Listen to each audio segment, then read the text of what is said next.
So, how did you meet Jack? It was like maybe a week ago, and he was like, "Hey, you want to make some money?" And you know, it seemed a little fishy, but I mean, I'm just trying to make some money. So that name booked through a reservation like 30 minutes ago, and the person who was actually them called me and said, "Hey, like something just got booked under my name, and I didn't book a rental." Dawn. Yeah. Dawn. Okay. Yeah, and she said it happened to her yesterday in Virginia. Interesting. Yeah, Okay. and then she gave me her phone number.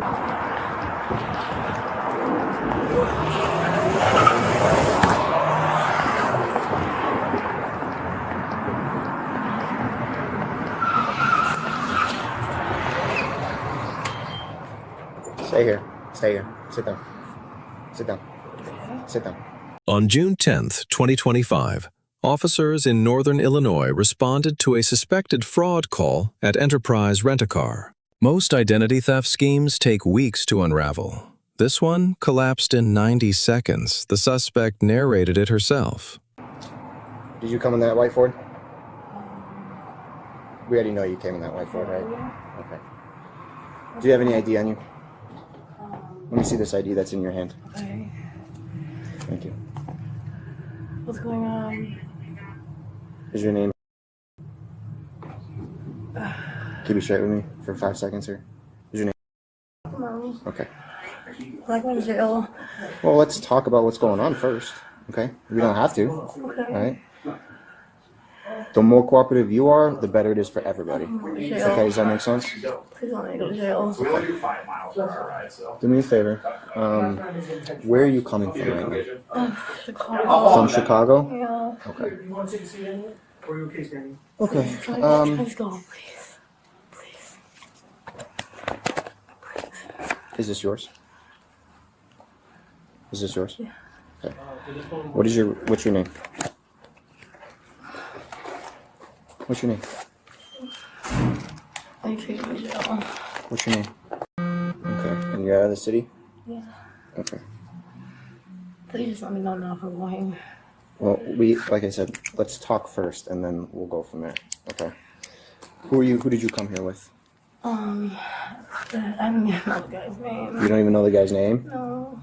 What do you call him? Jack. What? Jack. You call him Jack? Yeah. How did you meet Jack? In the city. Okay. Here, come on, son. I'll be right back, fellas. Oh, come up against this bush so that way we're not talking in front of him, okay? Does that make sense? Let's hang out right here, okay? So, how did you meet Jack?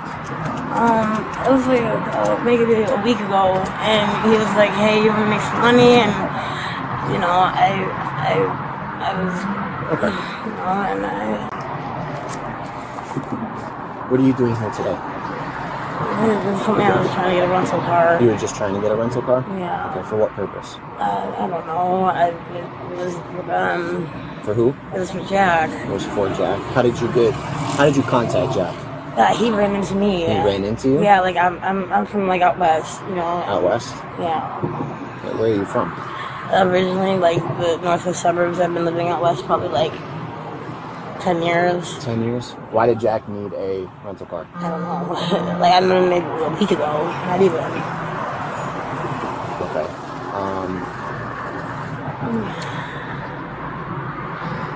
Please, Where did you get this? They gave it to me. He gave it to you? Yeah. Give me the events leading up to this, okay? So where did you meet Jack? Like where did you meet him today? Where did he pick you up? We were. I think we went to McDonald's out west. Yeah. McDonald's where? Me and my west at McDonald's. What city? Like the Austin area. So he met you today, and then he hands you these two things. Like I met him 2 other times. It was maybe a little over a week ago. Okay. Like a week and a half ago, and it seemed a little fishy, but I mean, I'm just trying to make some money. You know what I mean? Did he say you were going to get money? Did he say you were going to get paid if you were to get a rental car? Yeah. Okay. He didn't say why he needed a rental car. Okay. When's the last time you were in trouble by the police?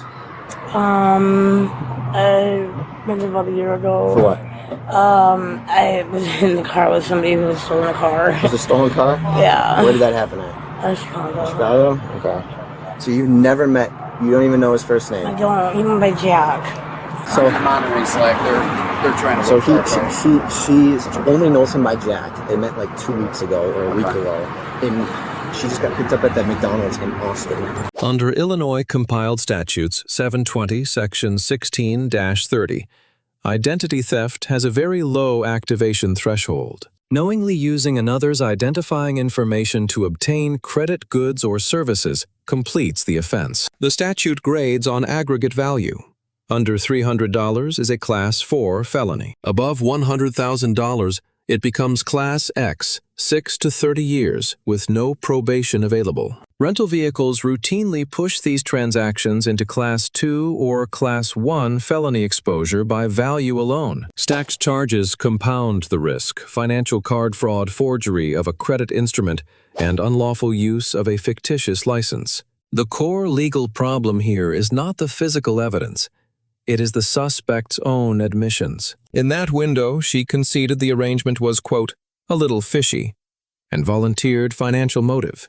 That admission triggers the willful-blindness doctrine articulated by the Supreme Court in Global Tech versus SEB, decided 2011. A defendant who deliberately avoids confirming what she strongly suspects cannot later claim innocent ignorance at trial. The Fifth Amendment and Sixth Amendment shields operate at maximum strength before the first substantive question is answered. Both were functionally waived through voluntary conversation, even though no Miranda warning appears on the footage. So that name booked through a reservation like 30 minutes ago, and the person who was actually them called me and said, hey, like something just got booked under my name and I didn't book a rental. Dawn? Yeah. Dawn, okay. Yeah, and she said it happened to her yesterday in Virginia. Interesting. Yeah, Okay. and then she gave me her phone number, it didn't match what was on file. When she came in, I asked her to verify her date of birth, which she knew from there, but the address and what I asked her address and phone number, she didn't even know what they were. So, and I put her in my fraud fighter, which we have up there, and Lincoln's hat is not in the right spot. So, Okay. and then I called my risk team, like, what do you want me to do? They said call the cops. So, Perfect. Yeah. Okay. I'll just grab your info real quick, if you don't mind. yeah, here's the first one. So this happened to this chick, I guess, yesterday at a different enterprise in Virginia. I'm not sure if it's the same person or not, Okay. but she just said she didn't say anything about like cops being involved or like actually like a fraud charge going through. She said like she ordered a credit card in the mail and it never arrived, so that credit card got stolen somehow. But she said she had a rental book in her name yesterday in Virginia, and then she noticed this one today, so she called me right away. I don't really know what Do you happened. have with the rental. her phone number for Carol?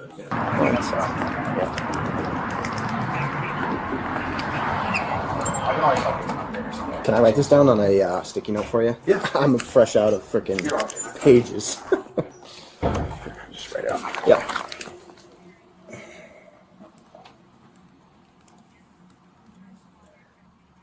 I can try to see. I don't know if you guys got it. I can pull up cameras maybe if you need like that license plate number. I don't do anything with that, but I might be able to pull it up.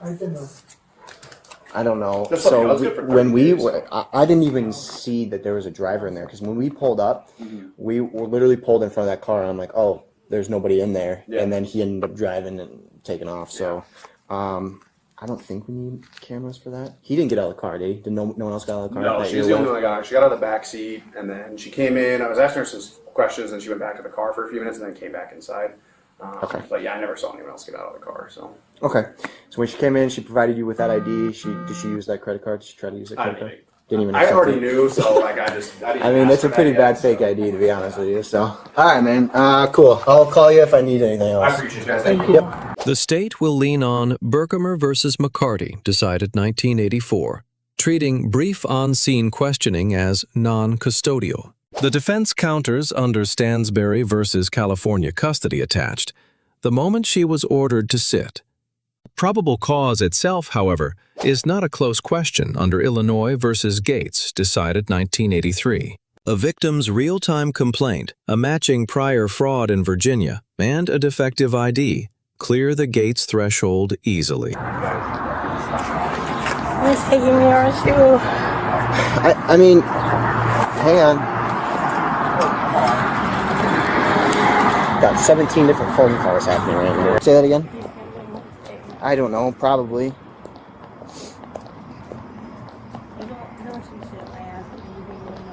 I don't know. I don't know.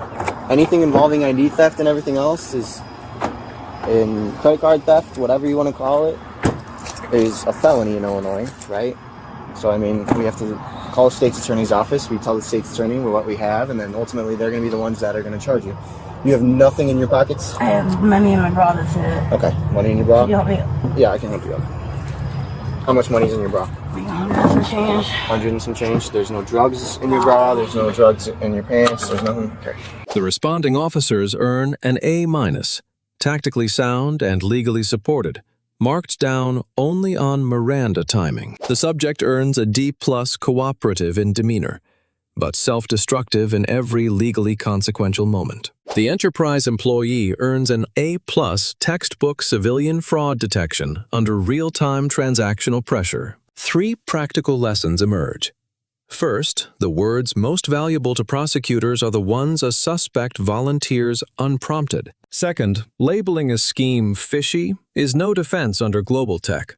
It is a confession of willful-blindness. Third, trained frontline staff who verify, escalate, and preserve evidence remain the strongest barrier against retail identity fraud. Let us know in the comments which legal topic you would like us to discuss next. Thank you for watching, and don't forget to subscribe for more police and court analysis.